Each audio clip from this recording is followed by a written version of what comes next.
ನಮಸ್ಕಾರ. HTV Kannada news. ನಾನು ಪದ್ಮ Bhupalam, Hassan. 136ನೇ CWRC ಸಭೆಯಲ್ಲಿ ಇಂದಿನಿಂದ 15 ದಿನಗಳ ಕಾಲ ದಿನಕ್ಕೆ 3500 ಕ್ಯೂಸೆಕ್ಸ್ ನೀರನ್ನು ತಮಿಳುನಾಡಿಗೆ ಹರಿಸುವಂತೆ ಆದೇಶಿಸಲಾಗಿದೆ. ಆದರೆ ರಾಜ್ಯದಲ್ಲಿ 66% ಮಳೆ ಕೊರತೆ ಇದ್ದು ಜಲಾಶಯಗಳಲ್ಲಿ ಕೇವಲ 46 TMC ನೀರು ಮಾತ್ರ ಲಭ್ಯವಿದೆ ಎಂದು ಸಚಿವ ರಾಮಲಿಂಗಾರೆಡ್ಡಿ ತಿಳಿಸಿದ್ದಾರೆ. 10 ಜಿಲ್ಲೆಗಳ ಕುಡಿಯುವ ನೀರಿನ ಅಗತ್ಯವೇ ಮೊದಲ ಆದ್ಯತೆ ಆಗಿರುವುದರಿಂದ CWRC ಆದೇಶ ಪಾಲಿಸಲು ಸಾಧ್ಯವಿಲ್ಲ. ಈ ಹಿನ್ನೆಲೆಯಲ್ಲಿ CWMA ಮುಂದೆ ಇಂದೇ ಮೇಲ್ಮನವಿ ಸಲ್ಲಿಸಲಾಗುವುದು ಎಂದರು. ತಮಿಳುನಾಡಿನಲ್ಲಿ ಈಗಾಗಲೇ ಸಾಕಷ್ಟು ಮಳೆಯಾಗಿದ್ದು ಹೆಚ್ಚುವರಿ ನೀರು ಹರಿದು ಬರುತ್ತಿದೆ.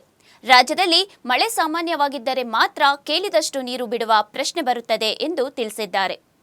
ಮೇಕೆದಾಟು ಯೋಜನೆಗೆ ಸಂಬಂಧಿಸಿದ ತಮಿಳುನಾಡಿನ ಅರ್ಜಿ ವಜಾಗೊಂಡಿದ್ದು ಅಣೆಕಟ್ಟು ನಿರ್ಮಾಣಕ್ಕೆ ಬೇರೆ ರಾಜ್ಯಗಳ ಅನುಮತಿ ಅಗತ್ಯವಿಲ್ಲ ಎಂದು ಕೇಂದ್ರ ಸರ್ಕಾರ ಸಂಸತ್ನಲ್ಲಿ ಸ್ಪಷ್ಟಪಡಿಸಿದೆ ಎಂದು ಹೇಳಿದರು. ಸದ್ಯದ ಪರಿಸ್ಥಿತಿಯಲ್ಲಿ ನೀರು ಬಿಟ್ಟರೂ ಅದು ತಮಿಳುನಾಡು ತಲುಪಲು ಸಾಕಾಗುವುದಿಲ್ಲ. ಹೀಗಾಗಿ ಈಗ ನೀರು ಹರಿಸಲು ಸಾಧ್ಯವಿಲ್ಲ ಎಂದು ಸಚಿವ ರಾಮಲಿಂಗಾರೆಡ್ಡಿ ಸ್ಪಷ್ಟಪಡಿಸಿದ್ದಾರೆ.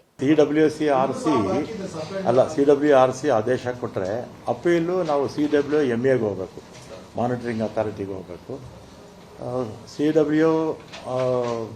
CWMA ಮೇಲೆ ಸುಪ್ರೀಂ ಕೋರ್ಟ್ ಇದೆ. ಈಗ ನಾವು ತಕ್ಷಣಕ್ಕೆ CWMAಗೆ ಹೋಗ್ತಾ ಇದ್ದೀವಿ, ಮಾನಿಟರಿಂಗ್ ಅಥಾರಿಟಿಗೆ ಅಪೀಲ್ ಹಾಕ್ಕೊಳ್ತಾ ಇದ್ದೀವಿ. ಇವತ್ತೇ ಅಪೀಲ್ ಹಾಕ್ತೀವಿ. ಸರ್, CWRC ಮುಂದೆ ನಿಮ್ಮ ವಾದ ಮತ್ತು CWMA ವಾದಕ್ಕೂ ಏನೋ ಡಿಫರೆನ್ಸ್ ಇರುತ್ತೆ? ಏನಿಲ್ಲ ಡಿಫರೆನ್ಸ್.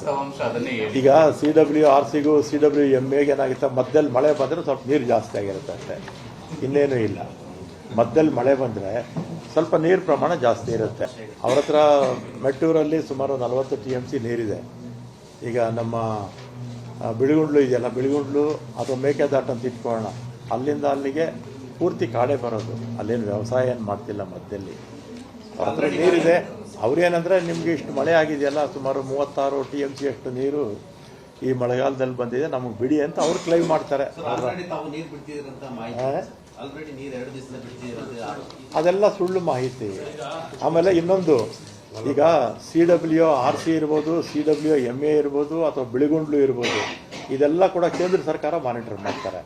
ಆಮೇಲೆ ಬಿಳಿಗುಂಡ್ಲಿನಲ್ಲಿ ಆ್ಯಕ್ಚುಲಾಗಿ ಎಷ್ಟು ನೀರು ತಮಿಳುನಾಡಿಗೆ ಹೋಗುತ್ತೆ ಅಂತ ಅಲ್ಲಿ ಸಿಗುತ್ತೆ. ಇದೆಲ್ಲ ಕೂಡ ಡೇ ಟು ಡೇ ಅಲ್ಲ, ಪ್ರತಿ ಗಂಟೆಗೂ ಕೂಡ ಕೇಂದ್ರ ಸರ್ಕಾರಕ್ಕೆ ಮಾಹಿತಿ ಹೋಗ್ತಾ ಇರುತ್ತೆ.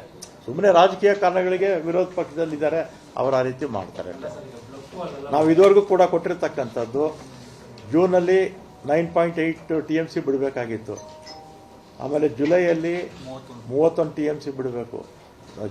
ಆಗಸ್ಟ್ಗೆ 45 TMC ಬಿಡಬೇಕಾಗಿತ್ತೆ. ಆದರೆ ನಾವೀಗ ಬಿಟ್ಟಿರ್ತಕ್ಕಂಥದ್ದು 3.55 TMC ಅಷ್ಟೇ. ಜೂನು, ಜುಲೈ ಅಂದರೆ ಇವತ್ತು ಎಷ್ಟು ತಾರೀಕು? ಇದುವರೆಗೂ ಕೂಡ ಅವ್ರ ಲೆಕ್ಕದ ಪ್ರಕಾರ 9-31 ಎಷ್ಟಾಯಿತು? 40 TMC ಅಲ್ವಾ? 39 TMC ನಾವು ನೀರು ಬಿಡಬೇಕಾಗಿತ್ತು. ಅದು ಸಾಮಾನ್ಯ ಅಂದರೆ ಜನರಲ್ ಆಗಿ ಚೆನ್ನಾಗಿ ಮಳೆ ಆದರೆ ಅಷ್ಟು ಬಿಡಬೇಕಾಗಿತ್ತು. ಈ ಸಲ ಮಳೆ ಆಗಿಲ್ಲ, ಕೇವಲ 3.5 TMC ಬಿಳಿಗುಂಡ್ಲಿಯಿಂದ ತಮಿಳುನಾಡಿಗೆ ಹೋಗಿದೆ.